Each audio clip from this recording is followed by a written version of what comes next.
to walk in. Got about a quarter of a mile to go. It is the first day of black powder season. We had a 2.5-inch rain the past about 36 hours. I did go out this morning and was skunked. Been a few deer moving throughout the middle of the day. It's about 3:45 and I'm walking in.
Well, at least I know Rick's watching, so I had it going on my end, and the stinking thing wasn't playing on you guys' end.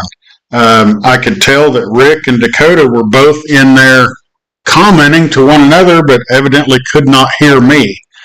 I'm going to give it just a minute and let a few more people get on here before I take off. I actually ran it for 20 minutes. Unfortunately, it was just on my end. So waiting to see some comments coming through, making sure you can hear me now. Because I realize you sure couldn't hear me about 10 minutes ago. I apologize about that. It's been a fun week chasing some deer here in northwest Oklahoma. What you already saw was me walking in on the first evening. This is Sunday morning before church. Had a young buck walking in here, and yes, that is wild marijuana growing in front of my stand. There's an active scrape right there. That's where I've got a trail camera set up to get some, so I can figure out maybe what time a deer's coming in there. Unfortunately for me, I've been there at the wrong time every time for any mature buck. Here in our zone, we can shoot 4 does and 1 buck throughout black powder. I sure plan on at least punching a tag on a doe, and I thought I was going to get the mature buck that I was after tonight. Didn't quite work out. So I see I've got more viewers coming on here. Once again, I apologize. It didn't want to work. I hit the wrong button, I believe. So I was the only one to be able to see what was going on. I guess it was a trial run. So I can see some chats starting. Dakota, I tried to start this in a different way and it messed up horribly. Rick, I think you're on there too. I've got to go back to my phone, so bear with me just a minute. Got to go back to my phone so that I can get the notifications. I'm not seeing them on my computer.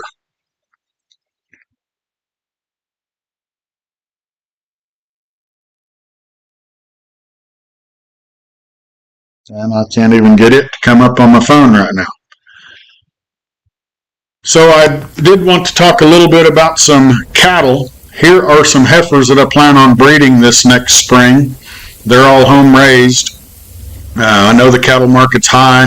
I've got a bunch of old cows, and I thought I'd be better off to sell some old cows and keep some young heifers for replacement. I think you only saw one red there. There's actually a couple reds. We're not going to breed the old buckskin gelding. He's just running right there on the pasture right now with the others.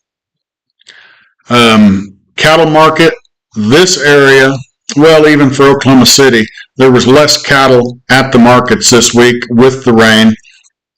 Cattle market also down a little bit, futures down, I say a little bit. 800 pounders bring $200 less this week than they did 10 days ago. Comments about Argentina did not help. Here in northwest Oklahoma, I can tell you our wheat pasture and our rye pasture, it's growing. We're going to have some pasture. We'd ought to be able to put some weight on some cattle. While I was feeding some of my cattle, let's see, it was after black powder started, so it was at least Saturday. It might have been Sunday. Yes, it was Sunday because it was not raining then. I noticed this buck leaving my house. Now, that's not a real big frame, but that buck is only a 4-point. I've had a few trail cam pictures of him on a couple different farms, and after I saw him leave here trailing, then I saw him another mile north about 15 minutes later. I tried to get some video of him, but he was too far away from me. But just a 4-point there, guys. What do you think of him? And who would pull the trigger on one like that? I wouldn't mind it myself, but I'd probably like to give him one more year. He's more mature than those young bucks that I had been seeing, but he's got a little bit of room to grow still, I believe. I'm surprised he doesn't have any brow tines, and I'm surprised he's just got 2 big forks. I want to show you here, I had this weekend, I had does. You'd see them around the cameras. They'd go to running. All of a sudden, here would be a buck. We're getting really close to it. I've seen some people already posting some pictures online about having bucks breeding does. I haven't seen any of that myself. I've just seen some trailing and seen some scraping going on. It's going to get real fun real quick is the way it looks to me. So I also got this buck on that same camera. That was about an hour before I walked in there that day. And nice buck. I think he's probably a 3-year-old buck. He's got some room to grow as well. And you can still see there was a little bit of rain falling there while that buck was in there. I'm not sure what had him spooked. It could have been some does because just minutes later that buck behind him was chasing those does. Want to go to some deer that were harvested this last week here in Oklahoma. Look at that giant. Big mule deer forks on his G2s and 3s on both sides. Beautiful, even rack all the way around. Hunter Stubblefield was his name who took that buck. Absolute giant. Also saw one here from the Army Ammunition Depot there in McAllister. Beautiful buck right there too. If I remember right, that deer scored 192 inches was what the McAllister Army Ammunition Depot posted. What a buck. And they do it down there with a longbow or a recurve. I've drawn in one time in my life down there to McAllister. This is John Savage. Huge brow tines on that dude right there. I counted, I'm coming up with 15 points. If both brow tines are forked, he's a 16-pointer. Giant buck. Folks, I'm not able to read your comments on here for some reason. I know there's been a few. I apologize. I know Dakota was on here earlier, and I know Rick was on here earlier as I was struggling and having trouble getting it going. Dakota Fear Not Farm is he and his wife run it. Rick, he's got Fast Draw check Rick's channel out. He's got a lot of old guns. Rick knows a ton about guns, and he loves to shoot them. I think he loves to buy them too. Dakota and his wife Shayla, they've got a farm in eastern Oklahoma. Raised some pigs, raised some sheep, raised some cattle, and have 3 young boys, and they've introduced all of them to hunting, so you'll find some good videos there too. We have right here in the middle of black powder season this Wednesday morning. This was the first deer that I saw. Didn't see any does this morning, but saw this buck as the morning got started. And about the time he turned around, I looked to my right and had to turn around and get another camera going on him. There was a buck back there making a scrape. I couldn't make my mind up on what he was. Looked like he had a larger rack than some of them that I had been seeing of the year, but really didn't know exactly what he was and didn't have much of a shot anyway. But I'm going to know what they are before I pull the trigger. That's going to be a fact. I would love to be able to read the comments. Unfortunately, it's not showing me here tonight.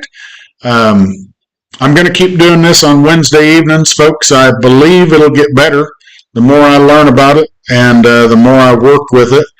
I've wanted to start doing this because we don't have hunter check stations like we used to. So many people don't get together. I thought we might be able to find some other guys in the hunting community who might want to come on here and join this on a live feed as well. Talk about different areas of the state, talk about our cattle market, talk about our pasture situation. Somebody might have hay for sale in one corner of the state. Somebody might have some heifers or some cows for sale and might be able to help another neighbor out. But I am a whitetail enthusiast, and I want to talk about whitetails every week while deer season's going on as well. If you harvest one or your friends harvest one, you want it shown here on this live feed on Wednesday nights, you can email me, 3doutdoor@gmail.com. I'll get it put in next week's episode, and they start at 8 o'clock on Wednesday evenings. I've showed you the big 4-point, the breeding heifers, the bucks that we're chasing. Yep. So I want to talk a little bit about tonight's hunt, where I was at. First time that I had sat here on the year. One of my favorite stands. Year after year after year it produces.